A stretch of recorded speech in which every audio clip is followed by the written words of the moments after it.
ඔතනින් පස්සේ අපි ආවා මෙන්න මේ ආදේශන ප්‍රතිවිභාගය කතා කරා. හරි. මම ඒක පොඩ්ඩක් මතක් කරගන්නම්. දැන් මේ ආදේශන ප්‍රතිවිභාගය කියන්නේ මොකක්ද අපි මේ බලන්න.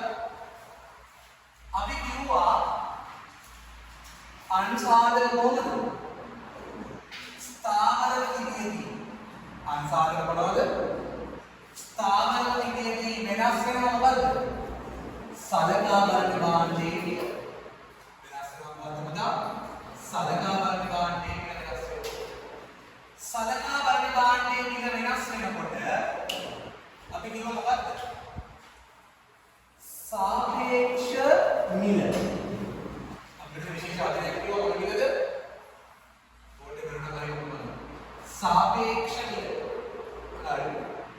सापेक्ष मिल වෙනස් වීමට ඉල්ලුම් ප්‍රමාණයේ සිද්ධ වෙන වෙනස් වීම එහෙම නැත්නම් පාරිභෝගිකයා දක්වන ප්‍රතිචාරයට අපි මොකක්ද කියලාද? ආදේශන ප්‍රතිපාදය. එයා සරල ආදේශ ප්‍රතිපාදය කියන්නේ මොකක්ද?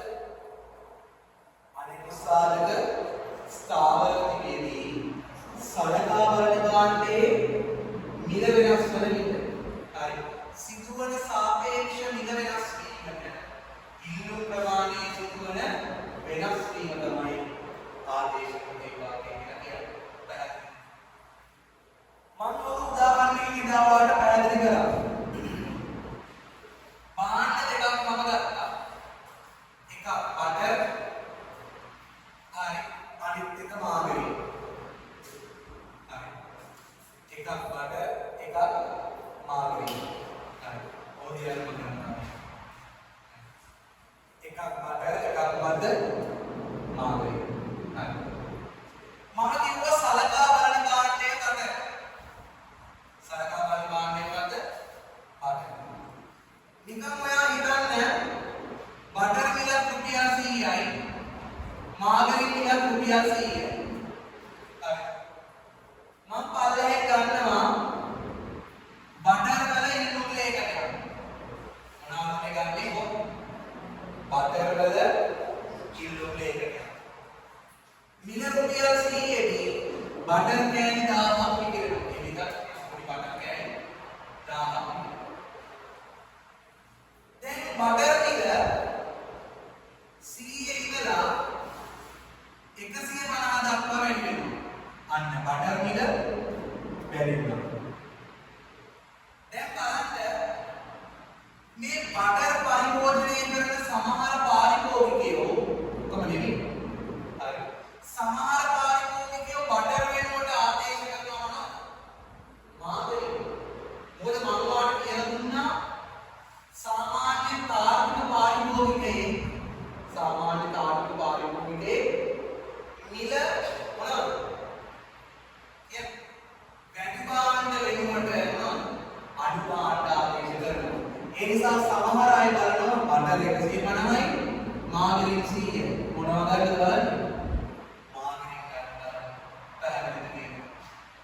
එතකොට දැන් බටර් ඉල්ලුම් ප්‍රමාණයයි තියෙන්නේ 800යි. දැන් බලන්න වෙච්ච වැඩේ අනෙකුත් සාධක ස්ථාවර විදියේදී සලකා බලන භාණ්ඩේ බටර් මිල මොකද උනේ? වැඩි වුණා. බටර් වල මිල වැඩි වෙනවත් එක්කම බටර් වල සාපේක්ෂ මිල, ඒ කියන්නේ මාගරින් වලට සාපේක්ෂව මොකද? බටර් වල මිල වැඩි වුණා. ඒ නිසා අපි කියනවා බටර් වල සාපේක්ෂ මිල වැඩි වුණා. අන්න ඉල්ලුම් ප්‍රමාණය මොකද උනේ? අඩු වුණා. මුදේ බලන්න මෙතන මිල වැඩි වෙලා ප්‍රමාණය මොනවාද? අඩු වෙලා. අර කියන මොන සම්බන්ධ තියනවද මිලයි ප්‍රමාණය අතර? ප්‍රතිලෝම සම්බන්ධය තියෙනවා. පැහැදිලිද කියන්නේ මොන සම්බන්ධයද? ප්‍රතිලෝම සම්බන්ධය. එතකොට හරි ඊළඟ සතියේ බටර් රුපියල් 50ක් වෙනවා. බටර් කෑල්ල කීයක් වෙනවද? රුපියල් 50ක් වෙනවා. හරි. එතකොට බලන්න බටර් මිල මොකද උනේ? බටර් මිල අඩු වුණා. දැන් සාපේක්ෂ මිල අඩුයි මොනවාද?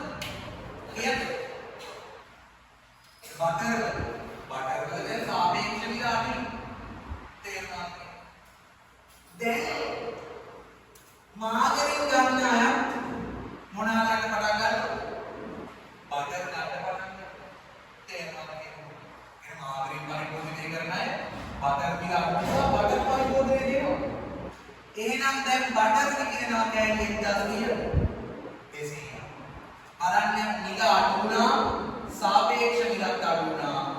ඉල්ලු ප්‍රමාණය තුනේ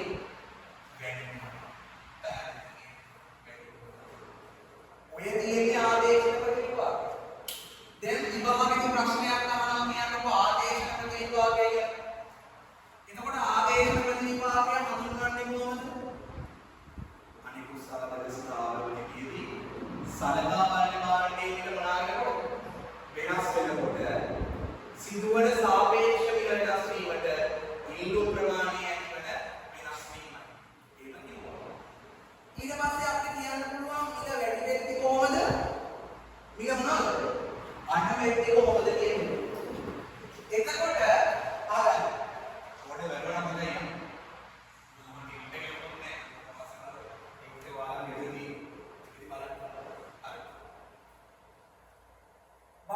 මිල වැඩි වෙන මිල අනිකුත් සාධක ස්ථාවර විදියේදී සලකා බලන කාණ්ඩයේ මිල වැඩි වෙන විට සලකා බලන කාණ්ඩයේ මිල සාපේක්ෂ මිල වැඩි වෙනවා. ඒ විට පාරිභෝගිකයා මිල අඩු ගන්නට ආදේශ කිරීම නිසා සලකා බලන කාණ්ඩයේ ඉල්ලු ප්‍රමාණය මොකද වෙන්නේ? අඩු වෙනවා. පැහැදිලිද? මොකද වෙන්නේ? පාඨක මිල 150 දක්වා වැඩි වෙනකොට මිනිස්සු මාගරින් පරිභෝජනය කරන්න පටන් ගන්නවා. අන්න එතකොට බටර් ඉල්ලු ප්‍රමාණය මොකද වෙන්නේ? අඩු වෙනවා. පැහැදිලිද? ඒ වගේම තමයි සලකා බලන කාණ්ඩයේ මිල අඩු වෙනකොට සාපේක්ෂ මිල මොකද වෙන්නේ? අඩු වෙනවා. සාපේක්ෂ මිල අඩු වුණාම මේ පාරිභෝගිකයා සලකා බලන කාණ්ඩයේ වැඩිපුර ඉල්ලු කරන නිසා සලකා බලන කාණ්ඩයේ ඉල්ලු ප්‍රමාණය මොකද වෙන්නේ? ආදේශ ප්‍රතිපාකයේ තියෙන ඔච්චරමයි. දැනන් ඉන්න ඕන විශේෂම දේ තමයි භාණ්ඩය සාමාන්‍ය එකක් වුණත් බාල එකක් වුණත් ඩිෆන් එකක් වුණත් ආදේශ ප්‍රතිපාකයේ හැසිරෙන්නේ මේ විදිහටමයි. ආයි කිසිම කතාවක් නැහැ. ඒ නිසා අපි කියනවා මෙන්න මේ ආදේශන ප්‍රතිපාකය ආදේශ ප්‍රතිපාකය සෑම විටම ඉල්ලුම් නීතියට කොහොමද අනුකූලයි කියලා. ඉල්ලුම් නීතියට අනුකූලයි කියන එක මිලයි ප්‍රමාණයට සම්බන්ධ වෙනවා.